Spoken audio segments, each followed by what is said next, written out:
ॐ सहना ववतु सहनौ भुनक्तु सह वीर्यं करवावहै तेजस्विनावधीतमस्तु मा विद्विषावहै। ओम शांति शांति शांति। महाभारत उपदेश श्रृंखला में आप सभी का स्वागत है। और अभी हम नारद नीति अर्थात देवर्षि मुनि नारद का आगमन हुआ है युधिष्ठिर जी के यहाँ, और युधिष्ठिर जी से वो कुछ प्रश्न पूछ रहे हैं, यानी प्रश्नात्मक शैली में वह युधिष्ठिर को उपदेश दे रहे हैं। तो बहुत सारे उपदेश प्रसंगों को हमने सुना है, अब और सुनेंगे। अभी कह रहे हैं, कच्चित नेको बहुन अर्थान सर्वशा सांप्रदायिकान अनुशास्ति यथा कामम कामात्मता शासनातिगः। कह रहे हैं कि तुम्हारे कर्मचारियों में कोई ऐसा तो नहीं है जो अपनी इच्छा के अनुसार चलने वाला हो, तुम्हारे शासन का उल्लंघन करता हो, युद्ध के साधनों में या कार्यों में तुमको अकेले ही छोड़ करके चला जाए और अपनी मनमर्जी से जो जीवन चलाता हो। तो पूछना चाह रहे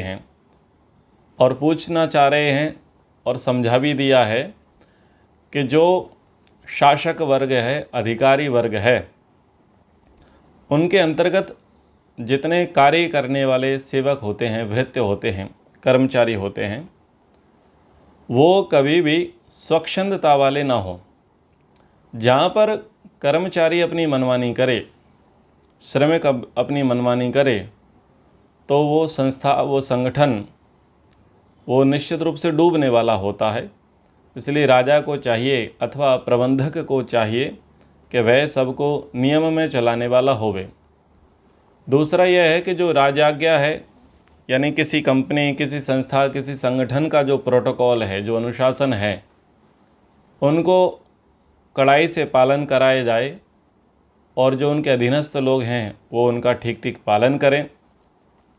जब विकट परिस्थिति है, युद्ध का अर्थ आप दूसरा ये ले सकते हैं कि कुछ आपातकाल की स्थिति आ गई है, तो क्या आपातकाल में वो आपके कर्मचारी, अधीनस्थ लोग, श्रमिक वर्ग आदि आदि जो भी हैं, तो क्या आपातकाल में आपका साथ देते हैं या आपको अकेला छोड़ करके चले जाते हैं? तो इस पर आप अपना क्या अभिमत रखते हैं? यानी सबको चाहिए कि उनके अधीनस्थ जितने लोग हों उनके बीच में परस्पर सौहार्द हो, प्रेम हो, समर्पण के भाव हो, और सभी बड़े से लेकर के छोटे तक सब कोई कार्य करने में कुशल हो, अपनी जिम्मेदारियों को समझें। जब सुख में सब साथ हैं तो आपातकाल में भी सब साथ रहने वाले होवें। ये बात इससे समझ लेनी चाहिए। चित जातीन गुरुन वृद्धान वणिजः शिल्पिनः श्रितान अवेक्षणम अनुग्रहणासी धन धान्येन दुर्गतान। देवर्षि नारद पूछ रहे हैं कि क्या तुम अपने आश्रित कुटुंब के लोगों, गुरुजनों, वृद्धों, व्यापारियों, शिल्पियों तथा दीन दुखियों को धन्य धान्य देकर उन पर सदा अनुग्रह तो करते रहते हो? राजा को चाहिए, कुछ महत्वपूर्ण इकाइयाँ होती हैं जिन इकाइयों को उसे सदैव अपने विश्वास के साथ बनाए रखना चाहिए, अपने साथ बनाए रखना चाहिए। और वो जो इकाइयाँ हैं वो एक प्रकार से राजा के अंग होते हैं। और उसमें पहली इकाई है उसके कुटुंब के लोग। कुटुंब के लोग राजा के अनुकूल होना चाहिए, राजा के सहयोगी होने चाहिए, राजा के प्रति समर्पित होने चाहिए। और कुटुंब के लोग समय समय पर विशेष सुविधा सहायता राजा से प्राप्त करते रहें। अन्यथा कुटुंब के लोग किसी प्रकार के अपमान के कारण, उपेक्षा के कारण अथवा धन के लोभ के कारण राजा से विद्रोह कर बैठते हैं। तो ऐसे में उनका ध्यान रखना चाहिए। फिर यही स्थिति गुरुजनों की, वृद्धों की, व्यापारियों की, शिल्पियों की है। यानी जो ज्येष्ठ श्रेष्ठ हैं, गुरुजन हैं, उनके भी सम्मान का, उनके भी योगक्षेम का बराबर ध्यान रखते रहें। विशेष विशेष अवसरों पर उनको सम्मानित, उनको पुरस्कृत करते रहें। जो भी राज्य में वृद्ध लोग हैं, जो ज्ञान वृद्ध हैं, वयोवृद्ध हैं, बल वृद्ध हैं, गुण वृद्ध हैं, अलग अलग प्रकार से जो बड़े लोग हैं, उनका भी वह आदर सत्कार सम्मान सदैव करता रहे। जो अच्छे व्यापारी हैं, जिनका व्यापार बहुत अच्छा है और जिनकी आय से या जिनके व्यापार से राज्य को विशेष लाभ मिलता है, ऐसे व्यापारियों का भी राजा विशेष ध्यान रखें। जो शिल्पकार हैं, विविध प्रकार से बनाने वाले हैं वस्तुओं को, और जिससे वस्तुओं का आदान प्रदान होता है, एक अर्थव्यवस्था बहुत अच्छी बढ़ती है, ऐसे लोगों का भी वो ध्यान रखें। अब ये तो सब बड़े लोगों की बात हो गई है। अब बात कर रहे हैं दीन दुखियों की। जो सामान्य प्रजा है, विकलांग हैं, अनाथ हैं, दीन दुखी हैं, बेसहारा हैं या अर्थ से कमज़ोर हैं, स्वास्थ्य की दृष्टि से कमज़ोर हैं, तो ऐसे लोगों पर भी क्या करना है, राजा को सदा अनुग्रह यानी उन पर दया के भाव सदैव बनाए रखने हैं। कंचिन लुब्ध्वाश्चौरा व वैरिणो व विषाम्पते अप्राप्त व्यवहारा व तव कर्म स्वनुष्ठितः। कह रहे हैं कि राजन, तुम ऐसे लोगों को तो अपने कार्यों में नियुक्त नहीं करते जो लोभी हों, चोर हों, शत्रु हों, व्यवहारिक अनुभव से सर्वथा हीन हों। यानी राजा को चाहिए, राजा से कह दिया है तो जिनको भी प्रशासन में कार्य करना है, संगठन चलाना है, संस्था चलानी है, बड़ा परिवार चलाना है, तो कुछ चीज़ों को वो ध्यान रखें। सबसे पहले जिनकी प्रकृति लोभ की है, ऐसे लोभ की प्रकृति वाले लोगों को कभी अपने साथ ना लेवें। आरंभ में क्या होता है कि कुछ लोग सोचते हैं कि अकेले के बस की बात नहीं है, मिल कर के कुछ काम कर लेते हैं, तो पहले कुछ NGOs खोलते हैं। बोले तब तक 3 साल तक ऑडिट कराते रहेंगे, छोटे मोटे काम दिखाते रहेंगे, फिर 3 वर्ष जब NGO को पूरा हो जाता है तो फिर बड़े बड़े प्रोजेक्ट हम सरकार से ले सकते हैं, नाबार्ड में जाकर के ले सकते हैं, अलग अलग विभागों से जाकर के ले सकते हैं। लेकिन ऐसे लोगों के साथ वो कार्य आरंभ करते हैं जिनकी प्रकृति लोभ की अधिक है, और ऐसे में क्या करते हैं, वो सब का सब हड़प जाते हैं, चीज़ों को, प्रोजेक्ट को हड़प जाते हैं और समाज को कुछ नहीं देते, ग्रामवासियों को कुछ नहीं देते, स्वयं सहायता समूह वालों को कुछ नहीं देते। ऐसे ही अन्यों में भी है, ये तो मैंने बहुत छोटे स्तर की बात करी है। जिस भी व्यक्ति को काम पर रख रहे हैं, यदि उसके अंदर लोभ है तो निश्चित रूप से आपके काम को निपटाने वाला होगा। इसलिए लोभी प्रकृति को तो बिल्कुल ना ले। फिर दूसरे ऐसे जिनका चोरी का स्वभाव है, जो हाथ के पक्के नहीं हैं, हाथ के सच्चे नहीं हैं, उनका चलता है अच्छा ये भी चीज़ ले लें, ये भी चीज़ ले लें, ये भी उठा लो, वो भी उठा लो। अब चोरी प्रकृति के व्यक्ति हैं, उनको चाहे आपने कर्मचारी के तौर पर नियुक्त किया है या अधिकारी के तौर पर नियुक्त किया है, तो ऐसे लोग भी एक प्रकार से आपको क्षति पहुंचाने वाले हैं। और दूसरा शत्रु, यानी आपको अच्छा नहीं मानते, आपके मिशन को अच्छा नहीं मानते, आपके प्रोजेक्ट को अच्छा नहीं मानते, आपके मत को अच्छा नहीं मानते, आपकी विचारधारा को अच्छा नहीं मानते, उसी को कहेंगे शत्रु। तो शत्रुओं को भी काम पर ना रखें। पर अगर हम इन 3 चीज़ों को छोड़ दें, 2 चीज़ों को छोड़ दें, लोभी और चोर, तो ज़्यादातर हमारा जो हिंदू समुदाय है वो शत्रुओं से घिरा रहता है और शत्रुओं से ही वो काम कराता है, उनके साथ ही काम लेता है। अब शत्रु के साथ ऐसा ही है कि जल में रह कर के मगरमच्छ से बैर, हालत ख़राब है। तो शत्रु पक्ष के लोगों के साथ जो है कभी कार्य नहीं करना चाहिए और ना ही उनको काम पर लेना चाहिए। तो आप संकेत समझ ही रहे होंगे शत्रु पक्ष से। और चौथी बात कही उन्होंने कि जिनको वर्क एक्सपीरियंस नहीं है, ऐसे लोगों को भी आप काम पर ना रखें, उनको अधिकार ना देवें, उनको कर्तव्य ना देवें, उन्हें किसी प्रकार का दायित्व ना देवें। आगे कह रहे हैं कंचिन चौरे लुब्धैर्वा कुमारे स्त्री वलेनवा त्वया वा पीड़यत राष्ट्रम कच्चित तुष्टा कृषिवलाः।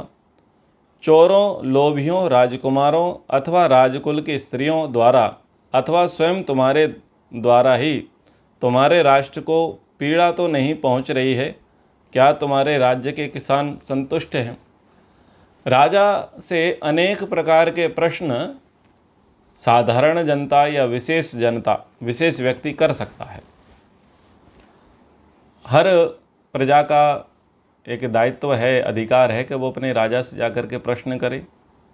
जो राजा के समकक्ष हैं योग्यता में, सामर्थ्य में, वो भी राजा से प्रश्न कर लेवें। जो राजा से बड़े हैं वो भी राजा से प्रश्न कर लेवें। पर ऐसा प्रश्न करने वाला कोई विरल ही होता है, और ऐसा प्रश्न सांकेतिक रूप से चणक ने किया था, और उसका परिणाम ये निकला कि चणक को जेल की यातनाएं सहनी पड़ी और चणक को जेल में ही मार दिया गया। चणक जेल में ही मर गए। शक्टार का भी यही हालत हुई, और बाद में जाकर के चाणक्य के पुत्र चाणक्य की भी हालत वही हुई। यानी सबसे कठिन काम होता है राजसत्ता से ये पूछ लेना कि क्या तुमसे ये राष्ट्र सुरक्षित है, क्या कहीं तुम राष्ट्र को लूट तो नहीं रहे। ये प्रश्न पूछना अपने आप में बहुत कठिन होता है, और राजा विरले ही होते हैं जो इस बात को स्वीकार लेते हैं, बता देते हैं कि हाँ, मुझसे मेरे राष्ट्र को कोई दोष नहीं है, कोई कमी नहीं है, कोई हानि नहीं है, कोई पीड़ा नहीं है। तो यहाँ पर राष्ट्र किन किन के कारण से, किन किन लोगों के कारण से क्षतिग्रस्त होता है, पतन की ओर जाता है, राष्ट्र में अराजकता आती है, उनके कारणों को कह रहे हैं। तो सबसे पहले का चोरों। तो चोरों से आप ले लीजिए सब प्रकार की चोरी और भ्रष्टाचारी। जिस राष्ट्र में सबसे ज़्यादा चोर हों, चोरी करना एक शिष्टाचार बन गया हो, भ्रष्टाचार जहाँ पर शिष्टाचार बन गया हो, वो राष्ट्र कभी भी उन्नति नहीं कर सकता। बहुत सारे जो सरकारें हैं कल्याणकारी योजनाएं लेकर के आती हैं, बहुत अच्छी पॉलिसीज़ बनाती हैं, और धरातल पर उनको क्रियान्वयन करने का पूरा प्रयास करती भी हैं, लेकिन चोरी के कारण से, मिलावट के कारण से, भ्रष्टाचार के कारण से वो उतना डेवलपमेंट नहीं हो पाता है जितना होना चाहिए। पैसा वास्तव में उतना आता है कि सड़कें सोने की बन जाएं, अतिशयोक्ति में कह रहा हूँ, पर वो सड़कें डामर की ना बन करके मिट्टी की भी ढंग से नहीं बन पाती। वो सब होता है चोरी के कारण, मिलावट के कारण, करप्शन, भ्रष्टाचार के कारण। जिन राज्यों में भारत के अंदर ही, भारत में जितने भी राज्य हैं, करप्शन नहीं है, कंपैरेटिवली कम है, उन राज्यों का विकास दर बहुत अच्छा है। जिन राज्यों में करप्शन नेक्स्ट लेवल पर है, बहुत उच्च स्तर का है, उन राज्यों की दुरावस्था अब देख लीजिएगा। जैसे कि हम ज़्यादा तो नहीं भ्रमण किए हैं, पर आप बंगाल को देखें। बंगाल में भी सीएम हैं, गुजरात में भी सीएम हैं, दिल्ली में भी सीएम हैं, एमपी में भी सीएम हैं, यूपी में भी सीएम हैं। सीएम तो सब जगह हैं, लेकिन आप देखो कि सीएम कैसे हैं। सीएम के साथ पता चलेगा कि वहाँ का इंफ्रास्ट्रक्चर कैसा है, वहाँ कितनी चीज़ें मैन्युफैक्चर हो रही हैं, कितने इन्वेस्टर्स आ रहे हैं, कितनी कल्याणकारी योजनाएं चल रही हैं, लोग कितने सुखी हैं, समृद्ध हैं, और जो आजीविका के साधन कितने लोगों को सुलभ हैं, जीडीपी उस राज्य की कितनी बड़ी हुई है। ये सब किस पर निर्भर करता है? वहाँ के राजा पर, वहाँ के सीएम पर निर्भर करता है। और वो कब निर्भर करता है? वो देखना पड़ता है कि उसके यहाँ कितनी चोरी है। अगर सब संतरी से लेकर मंत्री तक सब चोर होंगे तो राज्य का क्या होगा? रसातल की ओर चला जाएगा। आप लोग दुबई की यात्रा करते हैं, आप दुबई की प्रशंसा करते हैं, लेकिन आप लोग अपने निकट में पाकिस्तान भी देखते हैं, उसको भी देख रहे हैं।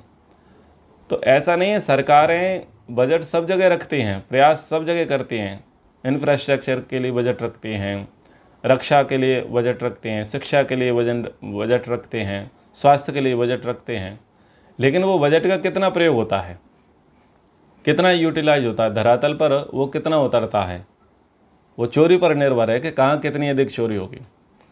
तो आप अरब देश जैसे देशों में, यानी दुबई आदि में देखो तो वहाँ बहुत चमचमाती हुई सड़कें हैं, साफ़ सुथरा है, बहुत सुव्यवस्थित है।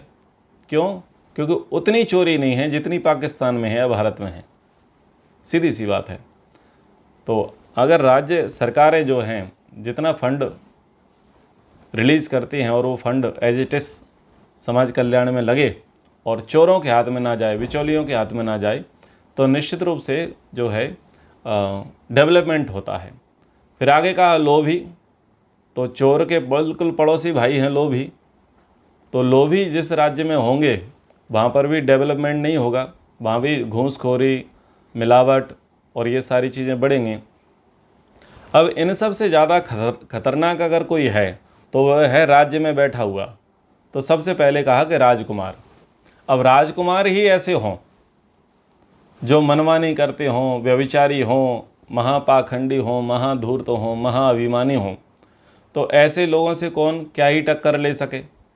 अब राजकुमार की शिकायत कौन राजा से जा कर के करे, और जो मंत्री आदि हैं, अन्य सभासद आदि हैं, वो राजा के विषय में क्या ही कहें, राजकुमार के विषय में क्या ही कहें, क्योंकि राजकुमार हैं, भावी राजा हैं, आर तो नहीं है, आज तो नहीं, कल तो राजा बनेंगे। लेकिन अगर राजकुमार ही अगर राष्ट्र के लिए घातक हो तो फिर उस राज्य का क्या हो, उस राष्ट्र का क्या हो। फिर कहा कि राजकुल की स्त्रियां, अब वो राजकुमारी है, राजमाता है, राजा की पत्नी हैं, और वो भी अगर दुष्ट प्रकृति के हों, वो भी स्वयंभू बने हों, वो भी अत्यंत अभिमानी हों, क्रूर हों, कुटिल हों, तो राष्ट्र का क्या होवे। और इससे तो फिर भी चलेगा, बोले राजा स्वयं ही राष्ट्रघातक हो तो फिर क्या हो। जो पद पर बैठा हुआ है, जिसको सिरमौर बनाया हुआ है, जो स्वयं कुर्सी पर बैठा है, वही अगर राष्ट्र को हानि पहुंचा रहा हो तो फिर क्या हो। तो इतने कठिन शब्द, कठिन प्रश्न देवर्षि नारद ने युधिष्ठिर से पूछे कि बताओ भाई, तुम्हारे राजकुमार राष्ट्र को पीड़ा तो नहीं दे रहे, तुम्हारे घर की स्त्रियां राष्ट्र को पीड़ा तो नहीं दे रही, और तुम खुद तो नहीं हो उसमें कि तुम्हारे कारण राष्ट्र रसातल के लिए चला जा रहा हो। तो बहुत कठिन प्रश्न यहाँ पर इन्होंने देवर्षि नारद जी ने पूछे हैं, जिनके उत्तर उन्होंने दिए हैं। यानी इसका तात्पर्य है कि हाँ भाई ठीक है, हम लोग ऐसे नहीं हैं, ना ही मेरे राज्य में चोर हैं, ना लोभी हैं।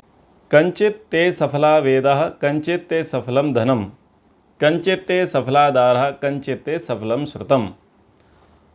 तो देवर्षि नारद युधिष्ठिर से प्रश्न करते हैं कि क्या तुम्हारे वेद सफल हैं, क्या तुम्हारा धन सफल है, क्या तुम्हारी स्त्रियां सफल हैं, और क्या तुम्हारा शास्त्र ज्ञान सफल है।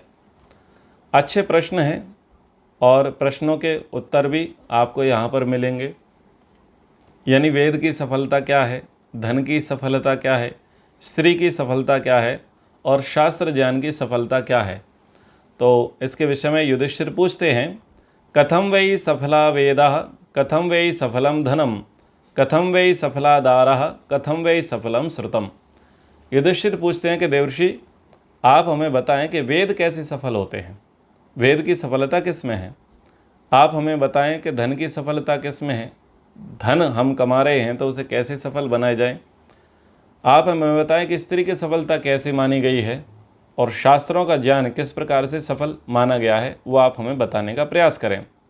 तो ये बहुत अच्छे श्लोक हैं, और कई स्थानों पर ये पूछे जाते हैं, और अनेक जगह तो इसको यक्ष युधिष्ठिर संवाद में भी लोगों ने जोड़ दिया है या मान लिया है।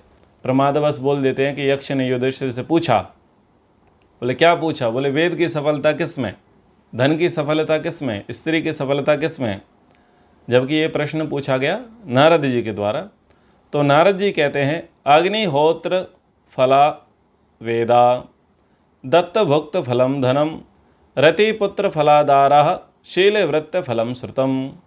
कह रहे हैं कि वेद की सफलता अग्निहोत्र से होती है, वेद की सफलता अग्निहोत्र से होती है। तो वेद की सफलता का अर्थ ले कि हम बहुत सारे मंत्रों को जानते हैं, विधियों को जानते हैं, क्रियाकलापों को जानते हैं। तो उसकी सफलता यही है कि हम दैनिक अग्निहोत्री होवें, बड़े बड़े यज्ञ याग आदि करने वाले होवें। फिर कहा कि जी धन की सफलता क्या है। तो धन की सफलता के विषय में कहा कि दत्त भुक्त फलम धनम, दान और भोग से धन की सफलता है। या तो दान करिए या भोग करिए, दो ही चीज़ों से धन की सफलता है। एक व्यक्ति ने कहा, जी आप लोगों का तो अच्छा है, हम तो गृहस्थी में पड़े हुए हैं, आप पढ़ते पढ़ाते हैं, प्रचार भी करते हैं, लेकिन हम कुछ नहीं कर पा रहे हैं। तो उस प्रसंग को आपके लिए प्रेरणा के लिए बोल रहा हूँ। तो मैंने ये कहा उनसे कि दूसरे की थाली में सबको घृत दिखाई देता है।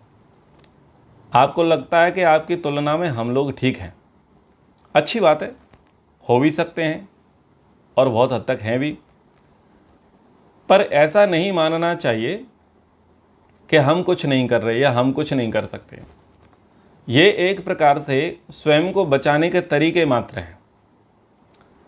मुख्य चीज़ ये है कि हम आउटपुट कितना दे रहे हैं।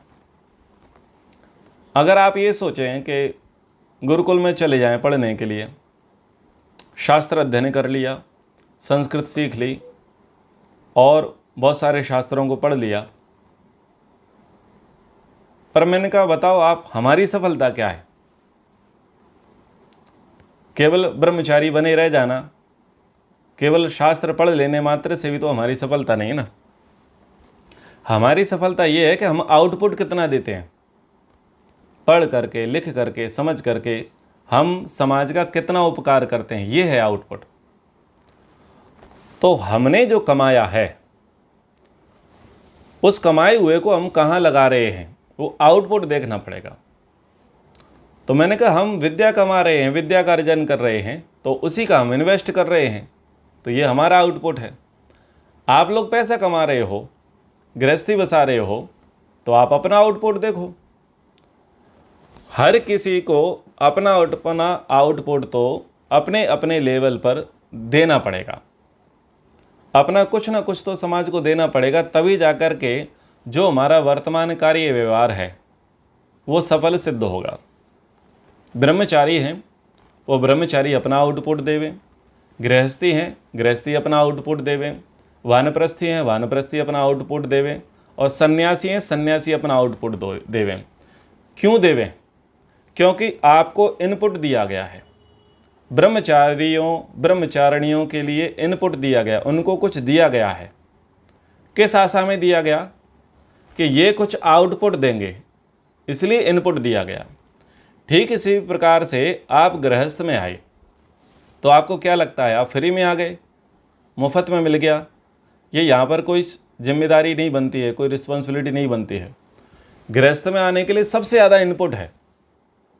जितना सारा इंफ्रास्ट्रक्चर खड़ा है वो किसके लिए खड़ा है? गृहस्थ के लिए खड़ा है। ब्रह्मचारी के लिए नहीं है, वानप्रस्थी के लिए, सन्यासी के लिए नहीं है। जितनी शानदार सड़कें बनी हैं किसके लिए हैं भाई? सब गृहस्थी के लिए। जितने बढ़िया पार्क बने हैं किसके लिए? सब गृहस्थी के लिए। हॉस्पिटल बने हैं गृहस्थी के लिए। सारी चकाचौंध जितना भी जो सृष्टि का विकास हुआ है ये सब किसके लिए? गृहस्थ के लिए है। इतना इनपुट आपके लिए दे रखा है कि आप इच्छा करो और वस्तु आपके दरवाजे पर आ जाए। ये ब्रह्मचारी के लिए नहीं है, ये वानप्रस्थी के लिए नहीं, सन्यासी के लिए नहीं। सारा का सारा पूरे समाज ने, पूरी सरकारों ने किसके लिए इनपुट दे रखा है? गृहस्थी के लिए। क्यों? ताकि गृहस्थी सुख से काम कर सके और ये अच्छा आउटपुट दे सके। सबसे कम सुविधा वानप्रस्थी के लिए है, सबसे कम सुविधा सन्यासी के लिए है, सबसे कम सुविधा ब्रह्मचारी के लिए है। लेकिन इस दुनिया में सर्वाधिक सुविधाएं अगर किसी के लिए हैं तो उसका नाम है गृहस्थी। आप देखते चले अपने चारों तरफ जो कुछ भी है सब किसके लिए? गृहस्थी के लिए। क्यों भाई? यानी इस पर जिम्मेदारी बहुत बड़ी है। तो आपके लिए जब इतना इनपुट दिया गया है तो आप आउटपुट की क्यों नहीं सोचते? आउटपुट की सोचो। अब संयोग से वो डॉक्टर थे तो मैंने कहा चलो इनको आउटपुट की प्रेरणा देता हूँ। मैंने उनको बोला कि 2016 में एक दिव्य विभूति ने अपने शरीर को छोड़ा और उनका नाम था डॉक्टर VH पटेल। वो भुज के थे और वो कट्टर आर्य समाजी थे। वो ऐसे व्यक्ति थे जो 10 रुपये फीस लेकर के सबकी चिकित्सा करते थे और वर्षों तक वो इसी कार्य को करते रहे, अपने बच्चों को भी इसी में लगा दिया। नहीं तो जो MD होते हैं या डॉक्टर होते हैं वो 5 वर्ष में कोठियाँ बना लेते हैं, 1 BHK से उनकी कोठियाँ बन जाती हैं। पर आज तक उनकी कोठी नहीं बनी, पर हाँ उनके नाम का चौराहा जरूर बन गया। वो किसी डॉक्टर का नहीं बन सकता जो कमा ले। तो मैंने कहा कि भाई उनके अंतिम संस्कार में हम गए थे, पूरा भुज शहर जाम था, क्या हिंदू, क्या मुसलमान, क्या सिख, क्या ईसाई, क्या अन्य मतावलंबी और क्या ही आर्य समाजी, भरा पड़ा था पूरा शहर। और सबने अश्रुपूर्ण तरीके से उसको श्रद्धांजलि दी। क्यों दी? क्योंकि उसने सबसे ज़्यादा अपना आउटपुट दिया।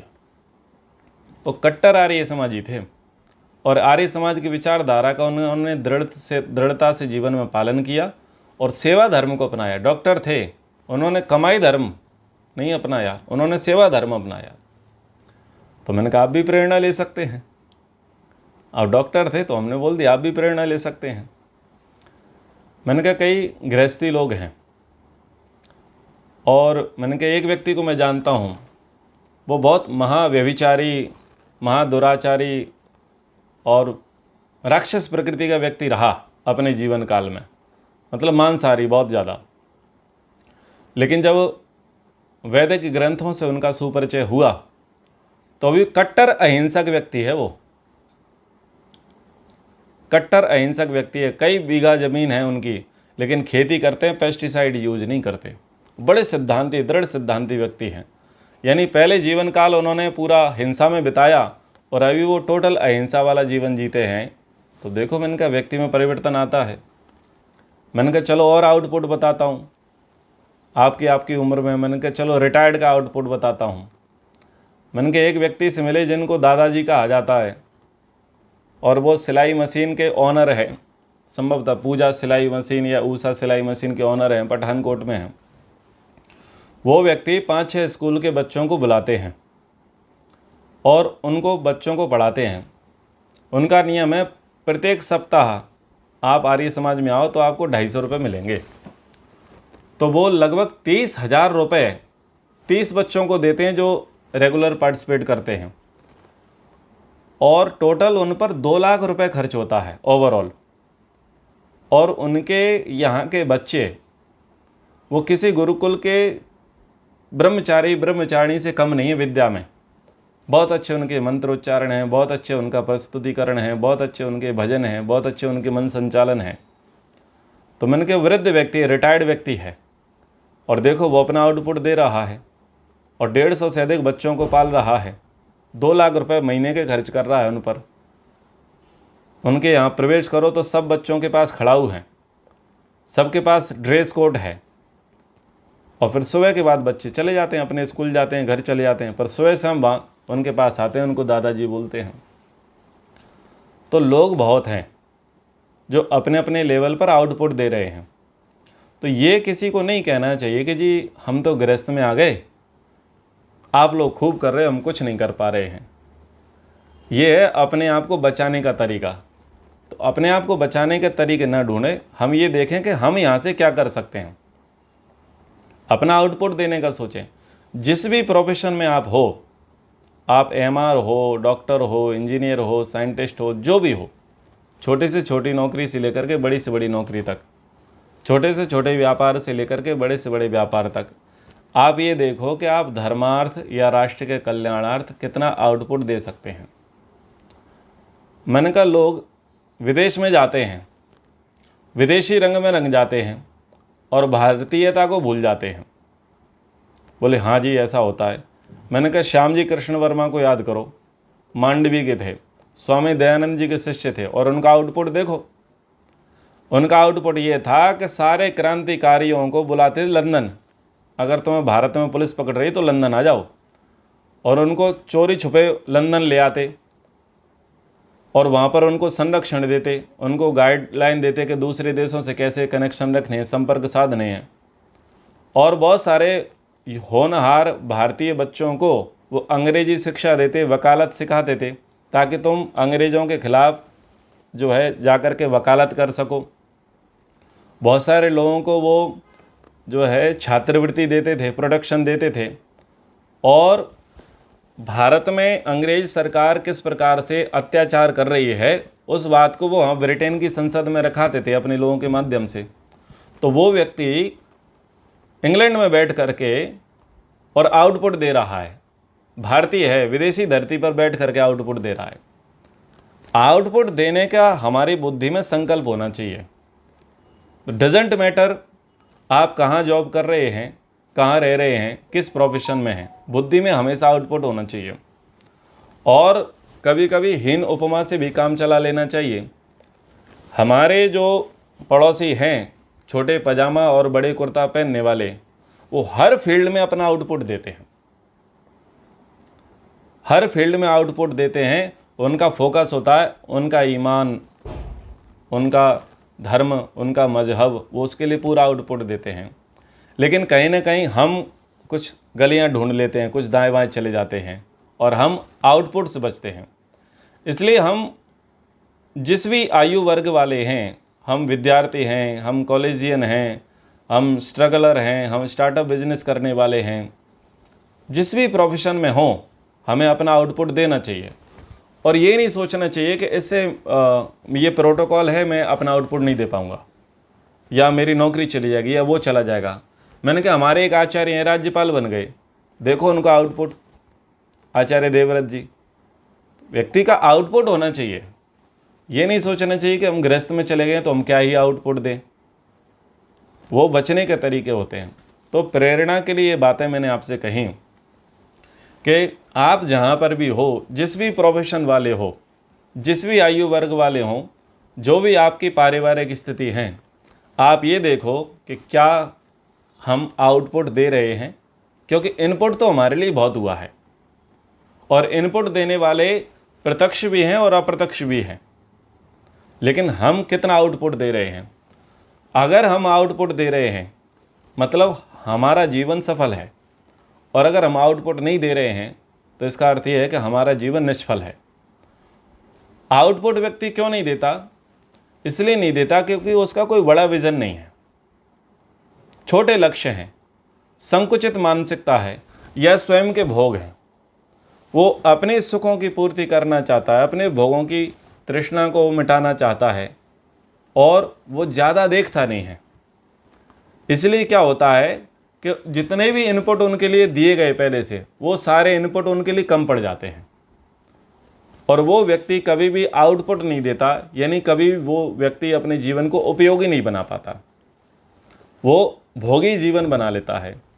इसलिए अगर हम अपने जीवन को उपयोगी बना लें तो हम हर फील्ड में जाकर के आउटपुट दे सकते हैं।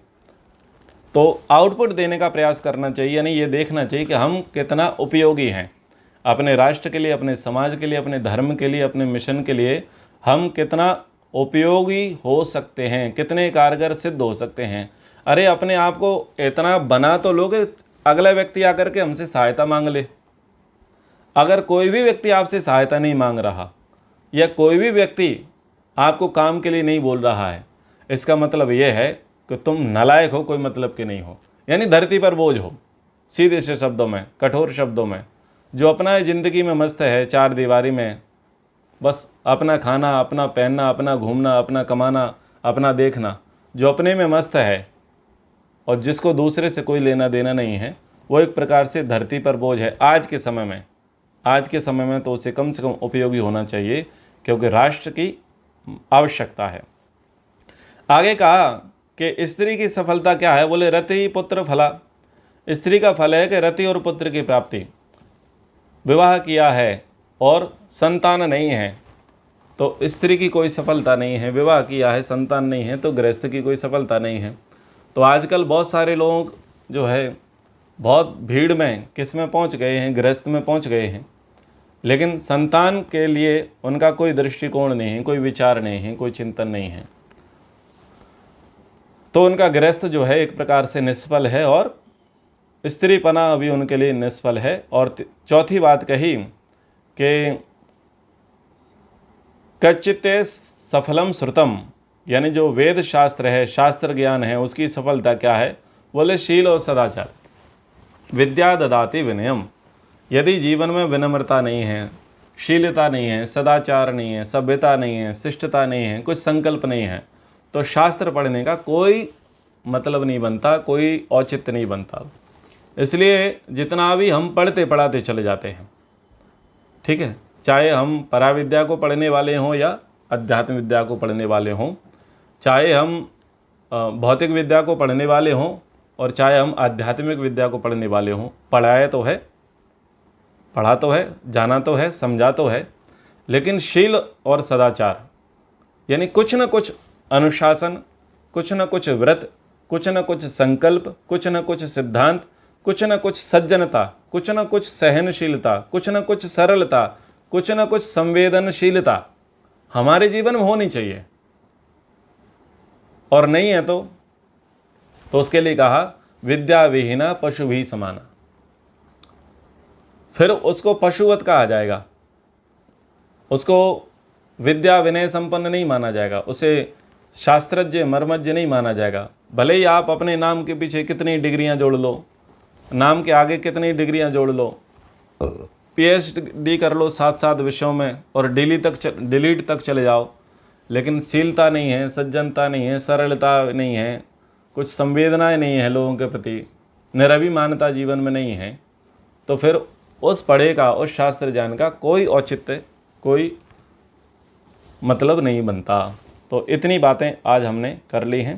तो ये अंतिम जो श्लोक है वो महत्वपूर्ण है और उसका जो मुख्य विषय है वो है कि आउटपुट, हम आउटपुट देने वाले बने, चाहे हम सिंगल रह रहे हों घर में या डबल, चाहे हम वानप्रस्थी हों या सन्यासी या ब्रह्मचारी या गृहस्थी, हम ये देखें कि हम अपनी सोसाइटी को, अपने धर्म को, अपने राष्ट्र को क्या आउटपुट दे रहे हैं, क्या समर्पण दे रहे हैं। चलिए अब विराम करते हैं।